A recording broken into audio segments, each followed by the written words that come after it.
Breathe. Focus. Keep it simple.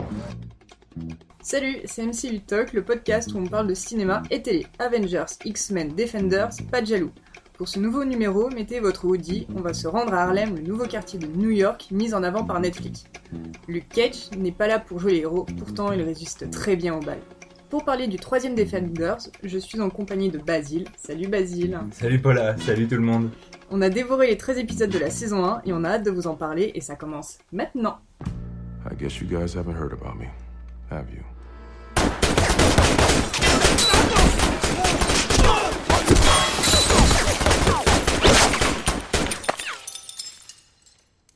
I'm about sick of always having to buy new clothes. Les news, on va commencer par la plus légère, à savoir Wolverine numéro 3.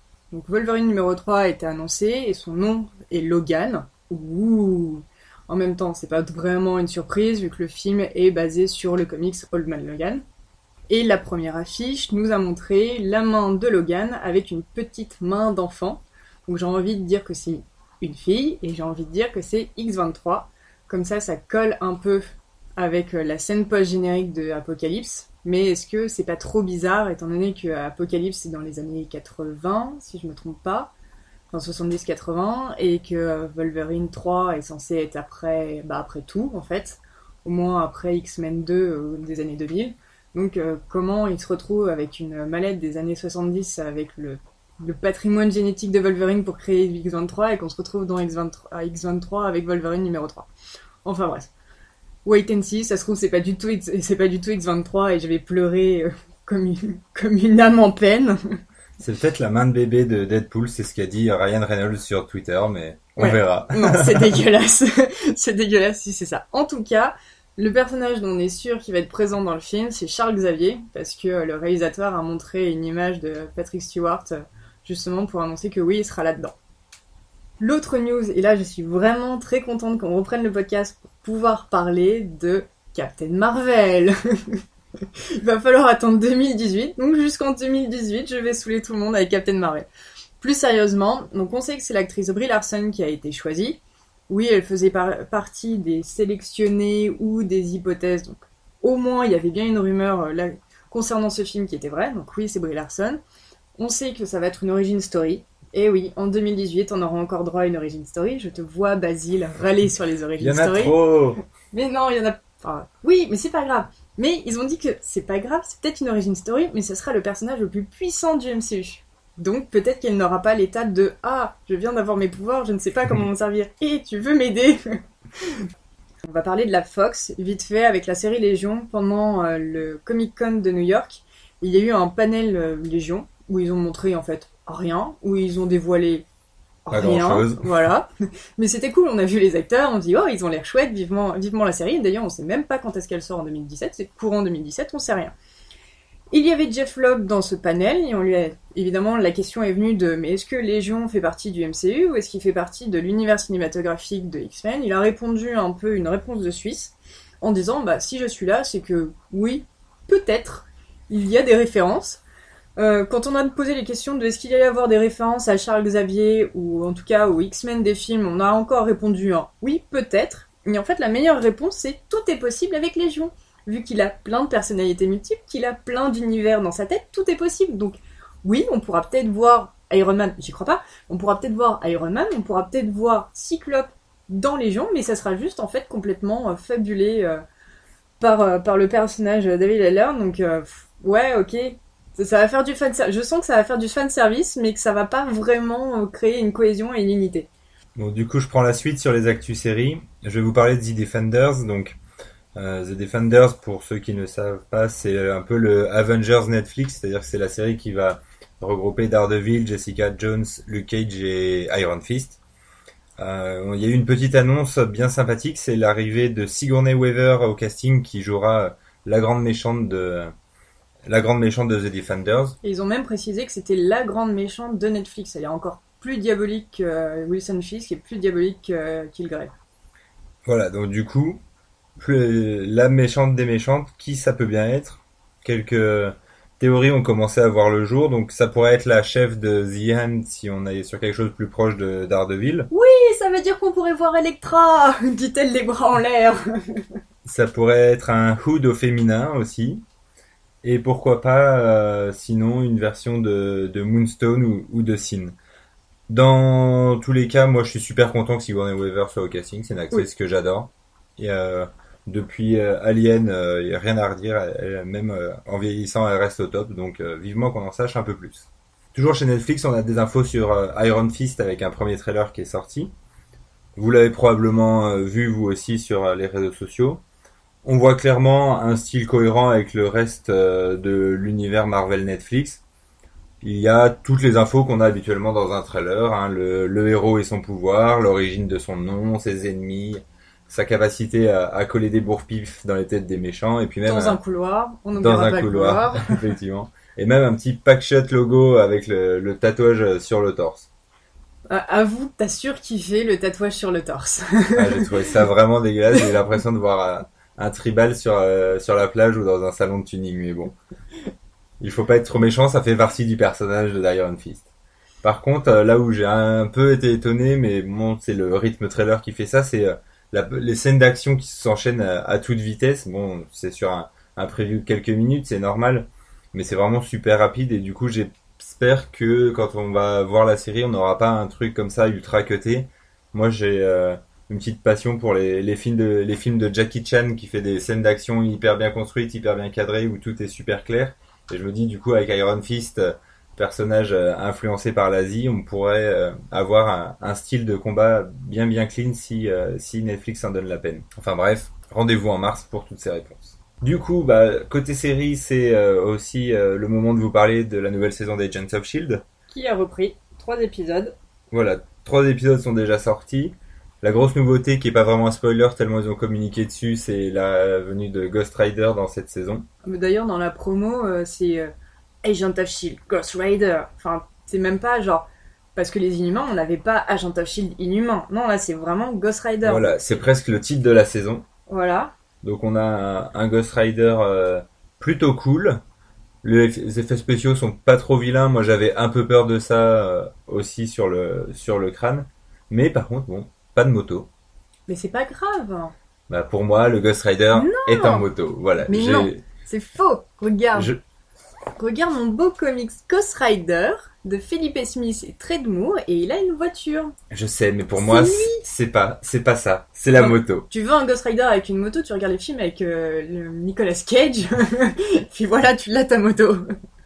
Bon voilà, ça c'est mon ressenti personnel. Donc forcément, on retrouve Quake, alias Daisy, qui a quitté le Shield. Donc elle est toujours en phase ado rebelle. Voilà, exactement. Elle a les yeux de plus en plus maquillés avec du crayon noir. Elle a des chaînes. Elle s'habille en cuir, tout ça, et c'est pathétique. elle fait sa petite crise existentielle. Pour l'instant, c'est pas folichon ce qu'elle nous propose. C'est pas folichon, et surtout, après avoir quand même saccagé les Inhumains pendant toute la saison dernière, on se retrouve avec plus d'Inhumains, enfin, faussement plus d'Inhumains, parce qu'ils vont pas nous en remontrer de nouveau, parce que ça veut dire que plus ou moins ils ont été tous enregistrés parce qu'ils ont parlé des accords de Sokovia. Voilà, pour faire le lien avec Civil War. Mais finalement, on s'en fout. Enfin, ils vont pas nous en montrer plus, parce qu'ils ont pas la thune. Ils vont nous montrer des politiciens. Gros truc, ils nous ont montré la renaissance du Shield. Voilà, le Shield revient dans le MCU. Mais clairement, là, ils nous citent les accords de Sokovia toutes les 10 minutes dans les épisodes. Vraiment, Agent of S.H.I.E.L.D. continue à avoir ce petit côté apéro entre deux films Marvel et arrive pas vraiment à trouver son souffle, à trouver son rythme et à proposer quelque chose de vraiment original. C'est apéro chez tes beaux-parents avec des cacahuètes qui ont 3 ans, mais sinon, ouais, apéro entre 2 films. Non, ce qui fait vraiment apéro entre 2 films, c'est les séries Netflix. Mais voilà, bon. De toute façon, je crois que pour ma part, vous connaissez mon avis sur Agent of S.H.I.E.L.D. puisque je me coltine la série toutes les semaines et je vous fais une critique toutes les semaines, donc ça n'a pas changé. Basile est assez d'accord avec moi dans son ensemble. Donc voilà. Bon, on a commencé à donner un peu notre avis sur des séries, mais on va passer au gros du sujet qui va être Luke Cage. Mais juste avant de faire ça, on reprend notre tradition des coupures musicales. Qu'est-ce que t'en penses ? Bah oui, bonne idée. La tienne ou la mienne ? Vas-y, à toi l'honneur. Donc vu que c'est ma coupure musicale en premier, on va écouter Jidenna, Long Live the Chief, que je connaissais pas du tout, que j'ai découvert dans Luke Cage et que j'ai trouvé ça juste oufissime, tellement c'est bien. Donc écoutez ça et on se retrouve juste après.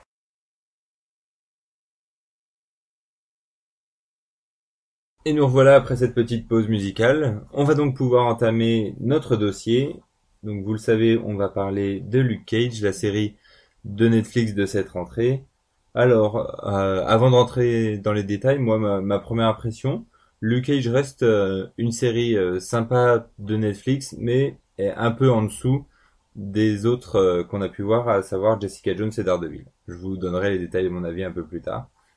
Et je suis un petit peu moins gentille que Basile. Peut-être aussi parce que moi, pour avoir dû écrire les articles, c'est très cool de les écrire, mais d'avoir eu c'est un peu cette pression d'écrire les articles, j'ai dû regarder les épisodes très très vite. Et les derniers épisodes, notamment les 3 derniers, je les ai vraiment regardés dans la douleur et j'en pouvais plus. J'aurais voulu faire une pause en me disant c'est pas grave, je ne finis pas cette saison, et j'ai pris un petit peu moins de plaisir à la regarder. Mais vraiment, vraiment beaucoup moins de plaisir à la regarder.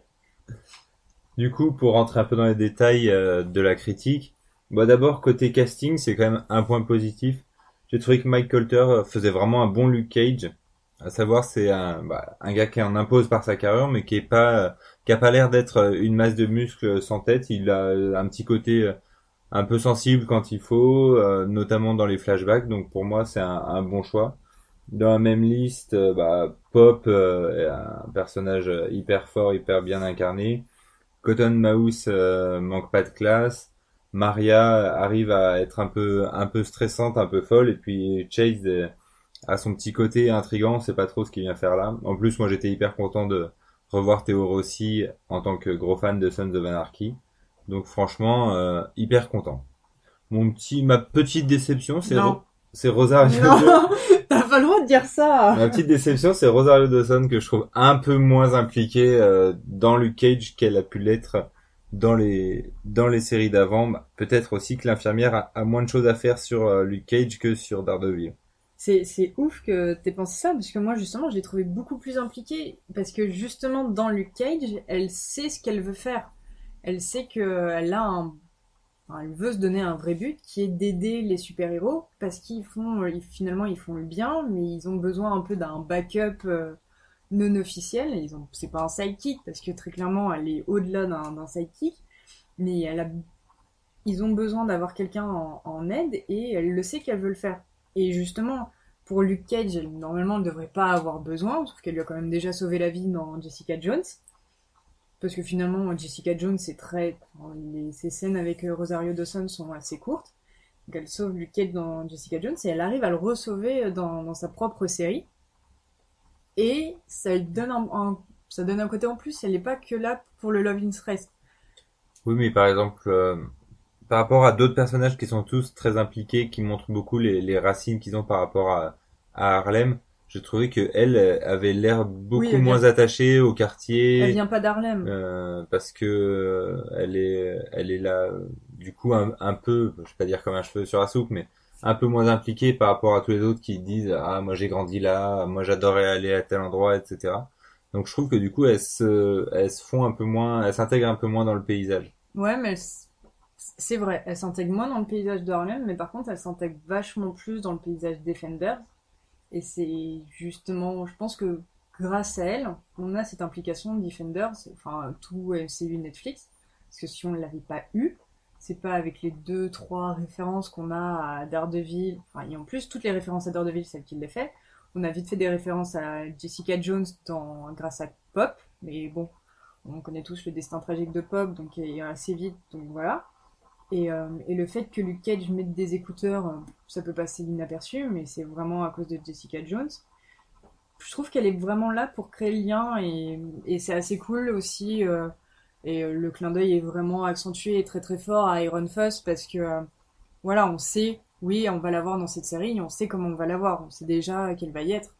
Donc, je trouve ça... je partage pas trop ton avis là-dessus, mais oui, je comprends qu'elle est moins Harlem, et elle est moins tout l'univers que le showrunner a voulu donner à cette série. Du coup, j'espère qu'elle sera bien mise en avant dans The Defenders, justement. Il y a moyen. En plus, c'est la seule qui les connaît. Elle pourra peut-être faire le lien, qui sait. Ouais. C'est peut-être elle qui les réunira, on verra.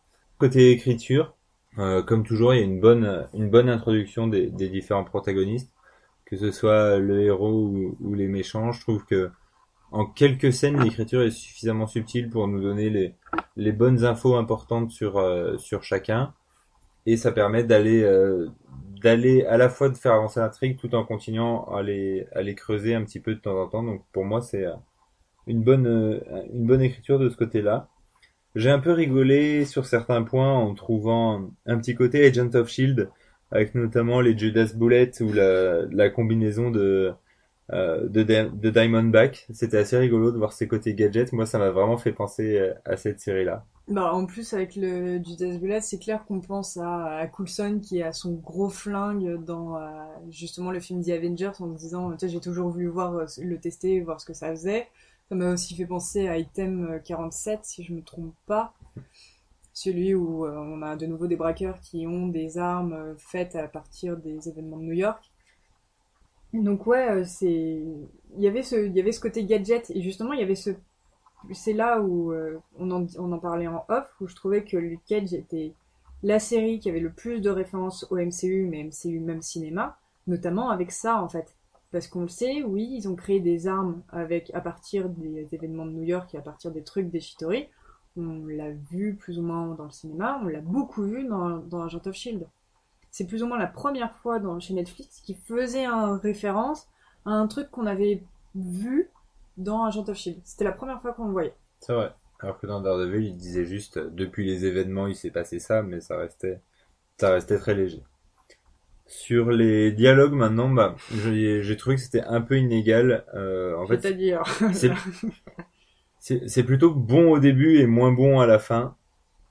en fait, ils ont compris au début qu'il y avait un dialogue qui fonctionnait. Forward always, ou always forward, je sais plus là. Puis ils te le ressortent à chaque fois en fait. Bah, c'est ça en fait, ils ont trouvé quelques catchphrases qui ressortent tout le temps. Voilà, je suis pas un héros, toujours aller de l'avant, etc. Et plus on avance, plus elle se répète au point de devenir un peu cliché, alors qu'avant il y a des choses plutôt intéressantes, toujours autour de Pop Cotton Mouse, justement sur les histoires de gangsters, c'est des gamins désœuvrés, c'est pas forcément des mauvais gars, il y en a qui ont pris un bon chemin, il y en a qui ont pris un mauvais chemin.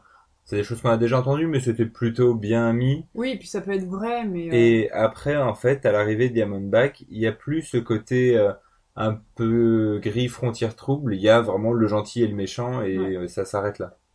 Puis là aussi, où quand tu disais que les personnages étaient bien et l'écriture était bien, moi je trouve que Maria est l'exemple même du personnage qui a été vraiment très mal écrit en fait.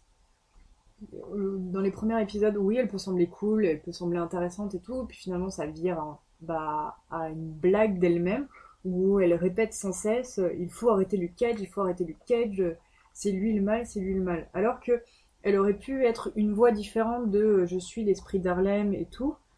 Et là aussi, quand Diamondback arrive, en fait, on oublie que c'est Harlem, on oublie tout ce qu'ils nous ont montré dans les premiers épisodes, qui est Harlem est un personnage principal, Harlem est vraiment très important. C'est aussi en ça que je trouve l'écriture vachement bonne par contre, c'est que oui, le quartier est une âme. Finalement, Eskilchen, on se disait c'est vachement bien, Eskilchen, oui, on sent le quartier vivre, mais en fait, on sentait surtout les gens vivre les uns avec les autres. Et là, on a Harlem, qui est aussi un quartier où les gens vivent les uns avec les autres, mais on le sent beaucoup plus fort. Et là, l'écriture Oui, de Harlem a vraiment été vraiment très très bien faite. Harlem est presque un personnage fidèle, du moins à l'image qu'on s'en fait. J'ai pas mis les pieds à Oui. Harlem, mais en tout cas, De notre point de à, vue ce- à cette français, culture, à cette vision véhiculée. Donc effectivement, là, elle est assez forte. Mais de toute façon, pour moi, justement, on l'évoque, donc on va détailler.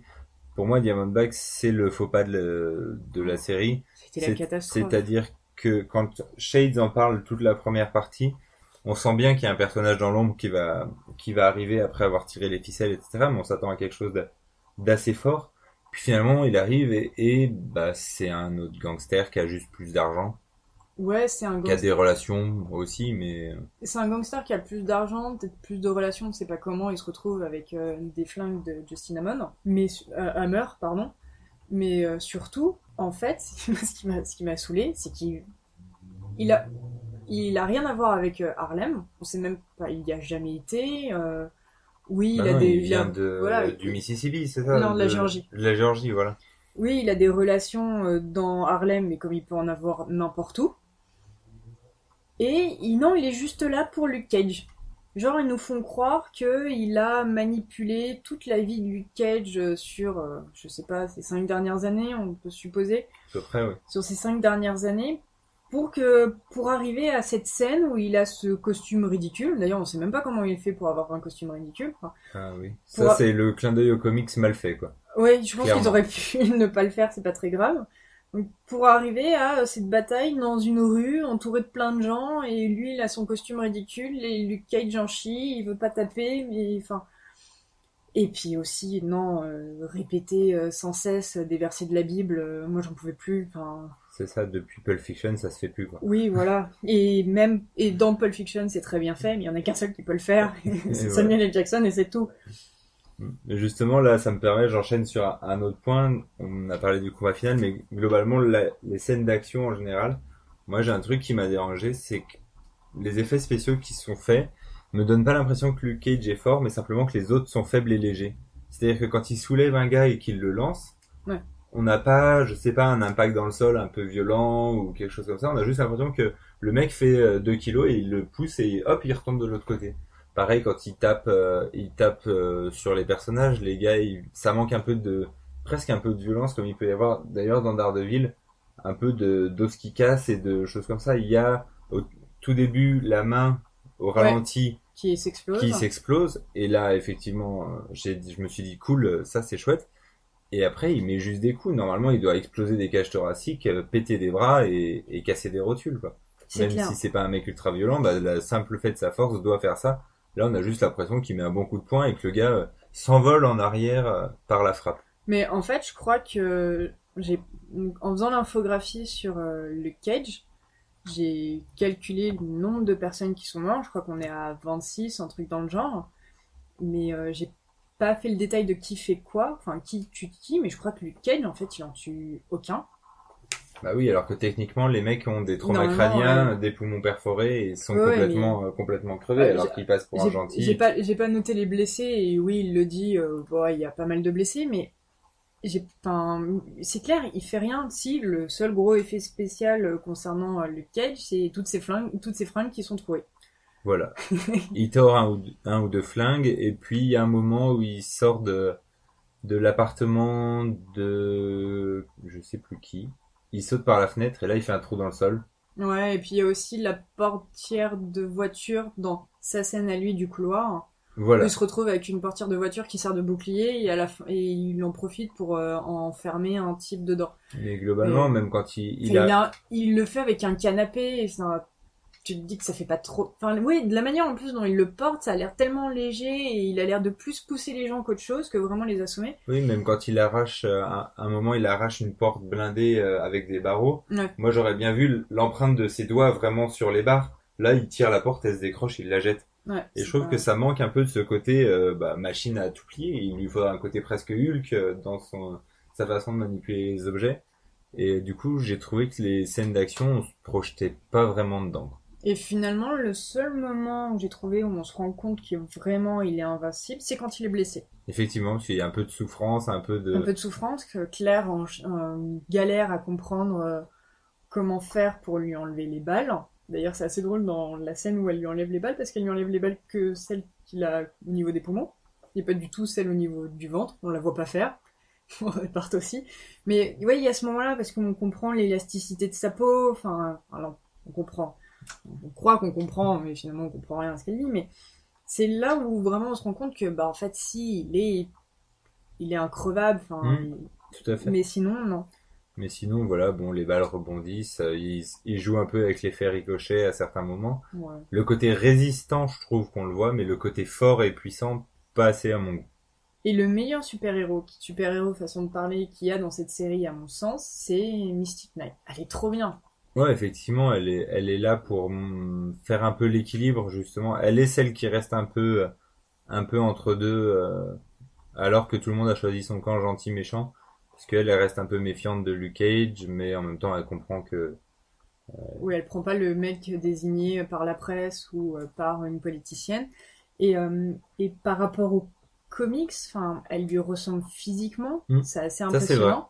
Et pas que la dernière scène où elle a la robe rouge. Oui, ça c'est plus du clin d'œil. C'est du gros clin d'œil, mais en tout, elle lui ressemble physiquement dans...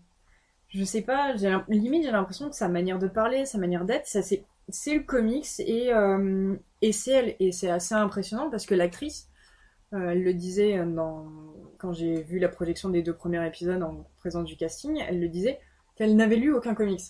Donc moi j'étais là, on n'a lu aucun, c'est horrible, juste intéresse-toi, parce qu'au moins Elodie Yung, elle l'avait dit, dès qu'on lui avait donné le rôle de Elektra, elle avait dévoré Elektra Assassin. Et donc elle, cette actrice qui s'appelle je ne sais plus comment, a dit bah non, moi j'ai lu aucun comics de Luke Cage ou aucun comics où il y a Mystic Knight, parce que j'avais pas besoin, tous les scénaristes ils avaient fait ce travail-là, et ils l'avaient très bien fait, et la retranscription était simple, et il était possible de rentrer dans la peau de ce personnage. Et je trouve que là, c'est vraiment trop bien. C'est vraiment un bon personnage. On comprend le personnage, en plus elle a des phases de doute quand elle est face au psy, parce que elle s'est fait prendre son arme par Diamondback, et limite elle se fait tirer dessus avec sa propre arme. Donc c'est le personnage qui évolue le plus, qui a le plus de doutes, qui apprend à savoir qu'est-ce qu'elle doit faire, à apprendre quel est son côté du point de l'injustice, alors que Luke Cage, il s'en fout, lui il veut pas. Oui, finalement, Luke Cage, du début à la fin de la série, il évolue pas beaucoup. Il est super-héros de fait parce qu'il est obligé, parce que Diamondback détruit tout pour l'atteindre. Mais c'est juste parce que c'est le seul mec qui peut l'arrêter, voilà. Mais sinon, à aucun moment, il se dit, bah si, en fait, moi aussi, je vais arpenter les rues et je vais être un super-héros. Voilà, même au moins Jessica Jones, elle a été super-héroïne à un moment, avant de croiser le chemin de Kilgrave, mais elle s'était fait embarquer par l'idée de triche de oui, bah ok, j'ai des super-pouvoirs et oui, je peux être une super-héroïne. Lui, non, en fait. Lui, il veut être loin de tout ça. Bah oui, du coup, en fait, on imagine très bien qu'à la fin de la saison, lui, il repart dans une autre ville pour se replanquer et redevenir à la cool parce qu'il a pas envie d'avoir d'emmerde. Et du coup, il y a pas de choses vraiment creusées, même sur son passé. Quand il retourne voir le médecin, on pourrait essayer d'avoir un peu plus d'infos sur les processus. Il y en a un petit peu, mais globalement, c'est survolé sur Est-ce que c'est le seul? Et enfin, oui, on le sait que c'est le seul qui a survécu, mais qui a donné la machine pour faire ça? Est-ce qu'il y a un rapport aussi avec l'IGH qu'il y a dans Jessica Jones? Au moins, dans Jessica Jones, ils ont expliqué qu'il y a eu l'IGH, ils ont fait des expériences sur elle parce qu'elle était à moitié dans le coma et que de toute façon, elle était plus proche de mourir qu'autre chose. Que l'IGH a aussi des conséquences sur Simpson et sur ses pilules. Là, on comprend rien, c'est lié à rien. C'est lié à... Enfin... Ouais, on a l'impression que le médecin s'est juste dit, tiens, j'ai des prisonniers sous le coude. Je vais faire des trucs. L'implication de Riva, en fait. Découvrir que Riva, elle n'était pas là que pour le sauver ou pour comprendre les expériences sur lui, mais qu'en fait, elle était plus ou moins responsable des expériences qui ont été faites. C'est très mal abordé, mais du coup, on t'a envie de te poser des questions, mais elle avait quand même la clé USB sur les expériences de Kilgrave, donc est-ce que les expériences des parents de Kilgrave, ça a un lien avec...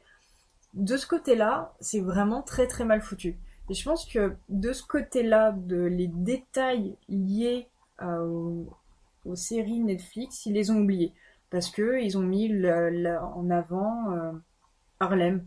Ils ont mis aussi en avant le problème sociétal qu'il y a à l'heure actuelle aux États-Unis, enfin qui existe aux États-Unis depuis très très longtemps. Il y a un côté militant par rapport à l'actualité du moment, c'est certain. Voilà. Il y a aussi beaucoup de références au MCU cinéma. Il y en a pas genre juste une fois oui, il y a ça, il y a eu les événements de New York. J'ai l'impression que c'est vraiment, ça revenait beaucoup dans ce côté de si, on est bien lié au MCU cinéma. Bon, il parle du marteau de Thor, de Hulk. Et régulièrement. Assez souvent, tout le monde est au courant et tout le monde a envie de le placer, on a l'impression. Voilà. Peut-être que c'est un clin d'œil ou un petit mouvement du pied en disant laissez-nous venir dans Avengers Infinity War, vous verrez, on peut être cool. D'ailleurs, on en reparlera d'un autre sujet de qui est vraiment l'infirmière de nuit, mais bon, ça c'est autre chose. Mais finalement, c'était une bonne série sur Harlem. La musique est oufissime, c'est la première fois qu'on voit une musique aussi impressionnante. C'est 20 sur 20 sur la BO. voilà, qu'on aime ou qu'on n'aime pas ce type de musique, mais en fait si, parce que ça colle, donc on a forcément envie d'écouter le Wu-Tang Clan, enfin tout ça. C'est la première fois qu'il y a autant de musique dans un truc du MCU. Ouais, il y en a une centaine à peu près. Voilà, c'est ce que tu me disais, il y a un mec Par sur... extrait, par petit bout, mais vous pouvez aller voir sur Spotify, on la trouve facilement. On vous mettra le lien dans l'article. Il y a quelqu'un qui a fait l'effort de réunir tous les morceaux, il y a vraiment que du bon. Mais sinon, est-ce que c'est une série de super-héros? Bah en fait, pour moi la réponse est non. Effectivement, les parties que je préfère, c'est les parties ghetto, je vais dire, enfin avec les gangsters, avec la vie à Harlem, etc. Et les parties que j'aime le moins, c'est l'utilisation des super pouvoirs. Ouais. Après, c'est ce que je disais en intro, ça en fait pas une mauvaise série. Ça fait une série qui a des défauts, qui a des déséquilibres, mais j'ai quand même trouvé ça sympa de la regarder, même si elle a pas, en fait, elle m'a pas apporté ce que j'attendais, mais elle m'a apporté d'autres choses.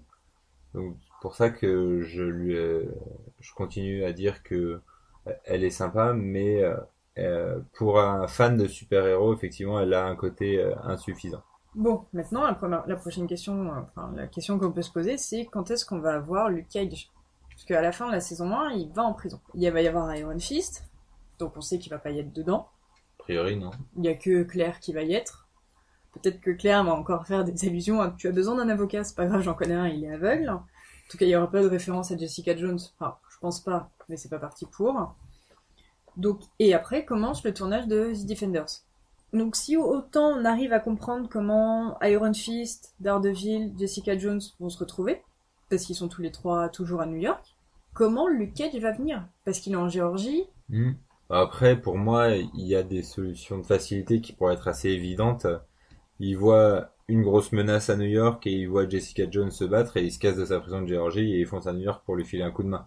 Donc il prend des petites libertés, il perd son mur, attendez, je vais revenir après, mais... C'est pas ce que je veux voir, mais dans Non. tous les cas, tu peux trouver des ficelles faciles pour le Oui, tu faire. peux trouver des ficelles faciles, mais normalement... Après, est-ce qu'il va pas y avoir une initiative? Il pourrait très très facilement faire un lien. S'il voulait faire un lien avec le Shield, qui va chercher Luke Cage, qui lui dit on a besoin de toi parce que t'es indestructible et viens, ça pourrait être intéressant aussi. Ça voudrait dire que les Defenders ont signé indirectement les accords de Sokovia, qu'ils sont sous... S'ils veulent être cohérents avec le MCU, ils vont être un peu obligés ou alors ils arrivent à faire sauter les accords de Sokovia dans Agents of Shield. Et du coup, dans les Defenders, hop, on fait plus attention. Ça me paraîtrait quand même un peu bizarre.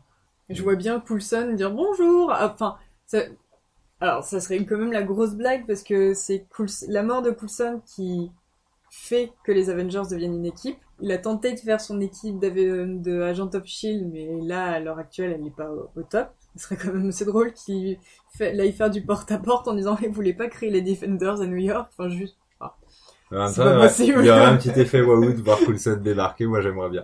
Mais je pense pas que ce sera ça, effectivement. J'avoue.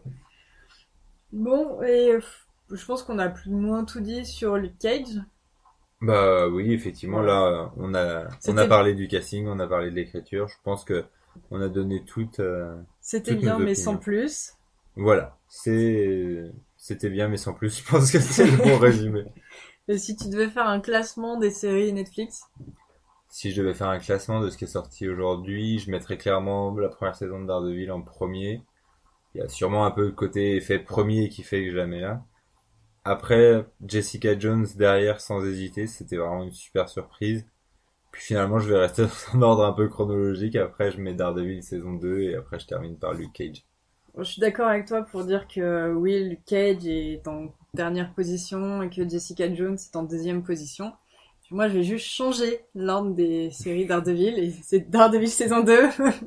Je m'en doutais, c'est juste parce qu'il y a Elektra dedans. Oui, c'est juste parce qu'il y a Elektra dedans. Mais en même temps, rien que le fait, dans l'épisode de Punisher, quand il va en prison et qu'il croise Wilson Fisk, on s'attendait pas à le voir. Donc il y a un peu plus de surprise. Non, c'est vrai que le Punisher était très cool aussi. Non, moi j'ai trouvé que c'était la partie chiante de la saison 2. Elektra est trop bien.